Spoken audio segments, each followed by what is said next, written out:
Assalamualaikum warahmatullahi wabarakatuh. Saya Yulia Ramadhani dengan NIM 12480400052. Pada video ini saya akan menjelaskan tentang konsep dasar marketing politik yang meliputi pemasaran politik 4P, yaitu produk, promotion, price, and place. Kemudian juga ada segmenting, targeting, positioning, serta konsep riset pasar dalam marketing politik. Marketing politik merupakan strategi yang digunakan oleh aktor politik, baik partai politik, kandidat, maupun lembaga untuk membangun citra, menyampaikan gagasan, dan mempengaruhi perilaku pemilih secara sistematis dan terencana. Secara sederhana, marketing politik ini adalah penerapan prinsip-prinsip pemasaran di dalam dunia politik. Tujuannya bukan sekedar memenangkan pemilu semata, tetapi juga membangun hubungan jangka panjang dengan masyarakat, memahami kebutuhan pemilih, serta menawarkan solusi politik yang relevan. Dalam konteks demokrasi, marketing politik ini menjadi alat komunikasi antara elit politik dan rakyat. Nah, berbicara dengan konsep 4P, yaitu ada produk. Produk adalah produk politik. Dalam konteks ini, produk politik tidak berbentuk barang fisik, melainkan figur kandidat seperti kepribadian, rekam jejak, dan integritas. Ada juga ideologi dan visi misi, serta ada juga produk yang berupa program kerja dan kebijakan yang ditawarkan. Contohnya, seorang kandidat yang dikenal bersih, religius, dan dekat dengan rakyat merupakan bagian atau contoh dari produk politik yang dijual kepada pemilih. Kemudian 4P selanjutnya ada promotion atau promosi politik.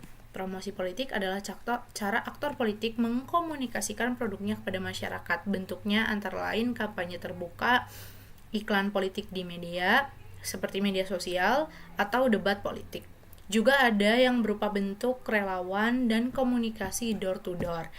Promosi yang efektif harus menyesuaikan karakter pemilih dan tidak hanya bersifat informatif tetapi juga persuasif. Selanjutnya, 4P selanjutnya ada price atau harga politik. Price dalam politik tidak selalu berupa uang, tetapi juga bisa bentuknya seperti biaya psikologis, seperti kepercayaan pemilih. Ada juga resiko sosial, misalnya tekanan dari lingkungan, dan juga pengorbanan ideologis yang dirasakan pemilih. Jika pemilih merasa biaya yang mereka keluarkan sebanding dengan manfaat yang diterima, maka kemungkinan dukungannya akan semakin besar. Dan 4P yang terakhir adalah place atau distribusi politik. Place ini berkaitan dengan saluran distribusi, pesan politik, dan akses kandidat kepada pemilih. Contohnya seperti wilayah kampanye, kemudian ada media yang digunakan, jaringan partai dan relawan. Nah, kalau dalam era digital saat ini, media sosial tentu menjadi place yang sangat strategis karena mampu menjangkau pemilih secara cepat dan luas. Kemudian kita akan membicarakan tentang segmenting dalam marketing politik. Jadi segmenting ini adalah proses membagi pemilih ke dalam kelompok-kelompok tertentu berdasarkan karakteristik yang sama.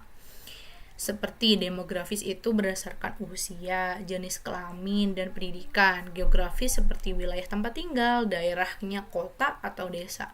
Terus ada juga psikografis, yaitu seperti nilai, gaya hidup, dan ideologi yang diterapkan gitu. Juga ada perilaku politik seperti apakah pemilihnya rasional, emosional, atau pragmatis. Segmentasi ini penting gitu agar strategi kampanye tidak bersifat umum dan lebih tepat sasaran. Selanjutnya, kita akan membahas tentang targeting dalam marketing politik.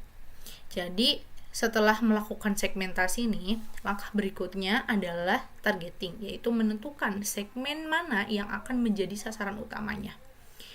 Partai atau kandidat biasanya memilih segmen itu yang jumlahnya tentunya besar, memiliki peluang dukungan yang tinggi, atau yang masih mengembang dan mudah untuk dipengaruhi. Nah, targeting ini akan membantu pengguna sumber daya kampanye menjadi lebih efisien dan efektif. Selanjutnya ada positioning dalam marketing politik. Positioning ini adalah upaya membangun citra dan posisi dalam benak pemilih. Contohnya, kandidat sebagai pemimpin muda dan progresif, atau kandidat sebagai tokoh religius dan bermoral, dan kandidat sebagai solusi dari masalah ekonomi. Nah, positioning yang kuat itu harus konsisten antara ucapan, tindakan, dan kebijakan yang ditawarkan. Nah, yang terakhir ini adalah konsep riset pasar dalam marketing politik. Riset pasar dalam marketing politik ini bertujuan untuk memahami kebutuhan, persepsi, dan perilaku pemilih. Bentuk riset pasar antara lain seperti survei opini publik, polling elektabilitas, focus group discussion, dan juga ada analisis media dan media sosial. Jadi tanpa riset pasar, strategi marketing politik ini berisiko tidak sesuai dengan realitas di masyarakat. Nah, sebagai kesimpulan, marketing politik ini merupakan strategi yang mencakup 4P, segmenting, targeting, positioning, serta riset pasar. Nah, keseluruhan konsep ini saling berkaitan dengan bertujuan untuk mencapai komunikasi politik yang efektif dan relevan dengan kebutuhan masyarakat. Demikian penjelasan yang dapat saya sampaikan. Terima kasih atas perhatiannya. Assalamualaikum warahmatullahi wabarakatuh.